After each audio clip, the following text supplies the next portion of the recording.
Ça continue ce matin avec Anne Hidalgo qui veut ouvrir un lieu d'accueil dans Paris pour prendre en charge les consommateurs de crack. On en parle ce matin avec Pierre Licia qui est porte-parole du mouvement Libre. Et conseiller régional d'Île-de-France depuis peu de temps. Bonjour Pierre Licia. Bonjour. La maire PS donc de Paris, Anne Hidalgo, a annoncé qu'elle entendait ouvrir un premier lieu de prise en charge des consommateurs de crack dans la capitale.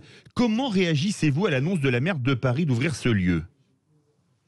Écoutez, très mal en réalité, parce qu'on sait aujourd'hui que les salles de consommation, que ce soit des consommations dites à moindre risque ou des consommations supervisées, comme maintenant ils les appellent, ne sont pas les solutions. Nous avons une expérience aujourd'hui de salle de consommation qui est celle de la Riboisière-Gare du Nord, celle d'injection, donc de consommation à moindre risque. Et en réalité, elle est ouverte depuis 2016 et elle n'a fait qu'aggraver la situation. En fait, c'est un échec sur tous les points, d'un point de vue sécuritaire, puisqu'en fait, vous avez dans un quartier très résidentiel créé un point d'enquistement de la consommation de drogue et donc du deal à proximité immédiate.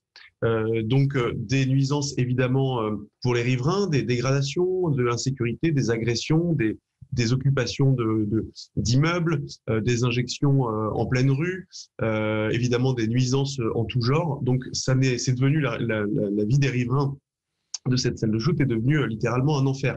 Et à l'intérieur de cette salle de shoot, pardonnez-moi, mais une salle de consommation, ça n'est pas une salle de soins, ça n'est pas une salle de sevrage. Lorsque vous entrez dans une salle de shoot, vous n'en ressortez pas guéri, vous en ressortez shooté. Or, on sait très bien aujourd'hui que la seule solution pour sortir de cette ornière qui est le fléau du crack dans le nord-est parisien, il ne faut pas inciter, il ne faut pas accompagner, il ne faut pas encourager les gens à consommer et donc à entretenir leur addiction. Il faut les sortir de là. Donc les salles de consommation ne sont pas des bonnes solutions. Justement, Pierre Licia, vous aviez déjà alerté les Parisiens en 2018 en diffusant une vidéo montrant les débordements autour de cette salle de shoot rue Ambroise Paré qui avait été installée en 2016.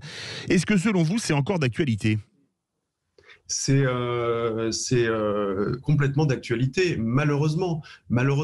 Et quand j'entends la maire de Paris expliquer que cette expérimentation de la salle de shoot est un succès, je ne sais pas quels sont ses critères d'appréciation. Encore une fois, je vous le disais, la consommation de rue a explosé, alors que à la base, il était question justement de faire diminuer la consommation de rue. Vous retrouvez des seringues dans les caniveaux, dans les jardins publics, dans les halls d'immeubles, dans les boîtes aux lettres. Je veux dire, c'est quand même assez particulier de vouloir installer ça et de vouloir faire imposer ça à ses propres administrés. Et puis par ailleurs, comme je vous le disais, les agressions, les faits d'insécurité ont explosé aussi dans le quartier. Et d'ailleurs, je vais vous dire une chose très simple. Il y a quelques années, nous étions à quelques centaines de toxicomanes dans le nord-est parisien. Aujourd'hui, nous en sommes à un millier et demi. C'est bien la preuve que ça ne fonctionne pas. À un moment, il faut arrêter ces fausses bonnes idées qui ne servent à rien et qui finalement entretiennent, encouragent un fléau sur lequel il faudrait au contraire se battre pour apporter un soin et donc pour sevrer. Et pour vous, quelles sont vos solutions ? La solution pour moi, elle est simple. Ça fait 3 ans, vous l'avez dit, ça fait 3 ans que j'interpelle sur la question du nord-est parisien. Je suis moi-même riverain. J'ai été le premier à interpeller sur la fameuse colline du crack à la porte de la Chapelle. Et le constat, il est simple. C'est que nous sommes évidemment en présence d'un problème qui est sécuritaire, puisqu'il y a des troubles à l'ordre public, une explosion de l'insécurité, mais qui est d'abord causée par des problèmes sanitaires, des problèmes d'addiction. L'addiction, c'est une question de santé publique. Et donc, la meilleure des solutions, c'est d'apporter une solution de soins pérennes, pas des salles de shoot, des centres de désintoxication où on peut sevrer les toxicomanes avec un suivi au long cours, parce que ça se règle pas en quelques jours ou quelques semaines. Donc un suivi au long cours, bien évidemment, qui soit avec des experts en addictologie, mais aussi des experts en psychiatrie, en réinsertion sociale, et qu'on prenne en charge ces quelques centaines de personnes pour qu'on puisse les sortir de la rue dans un premier temps. Pourquoi les sortir de la rue ?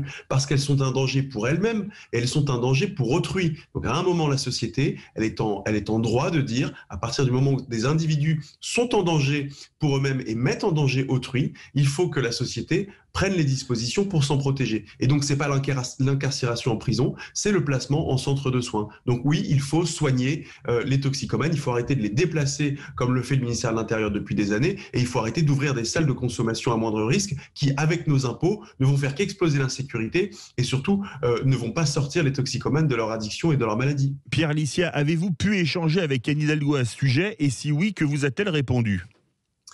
Je n'ai malheureusement jamais pu échanger avec Anne Hidalgo à ce sujet, mais vous avez remarqué que quand elle est venue au Jardin des Halles la semaine dernière pour soi-disant évacuer le jardin, en réalité le jardin n'a pas été évacué parce que les toxicomanes sont longs des grilles du jardin dans le quartier, mais quand elle est venue la semaine dernière dans le jardin, des riverains sont venus l'interpeller pour simplement leur témoigner de notre désespoir et du fait qu'on soit totalement à bout. Elle n'a pas eu un regard, elle n'a pas eu un mot d'empathie, elle n'a pas eu une considération pour ses riverains, pour ses familles, pour ses parents, à qui l'on impose des choses que personne ne voudrait accepter pour soi-même. Donc moi, j'invite Madame Hidalgo et l'ensemble de ces élus qui prônent les salles de consommation à moindre risque, les salles de shoot, j'invite simplement leurs élus à venir habiter quelques semaines dans le quartier, à proximité d'une salle de shoot ou à proximité du Jardin des Halles, avec les enfants, évidemment, avec leurs enfants, et puis se faire une idée un peu de ce que c'est que l'enfer, le cauchemar pour les riverains, que d'élever des enfants ou que de vivre tout simplement en toute sérénité, en toute tranquillité, en toute sécurité dans un quartier où il y a plusieurs milliers de toxicomanes en errance. Merci beaucoup Pierre Licia, porte-parole du Mouvement Libre, aujourd'hui conseiller régional d'Île-de-France et qui a été élu du nord de Paris, du 18e arrondissement, il n'y a pas très longtemps d'ailleurs, il y a un peu plus d'1 an.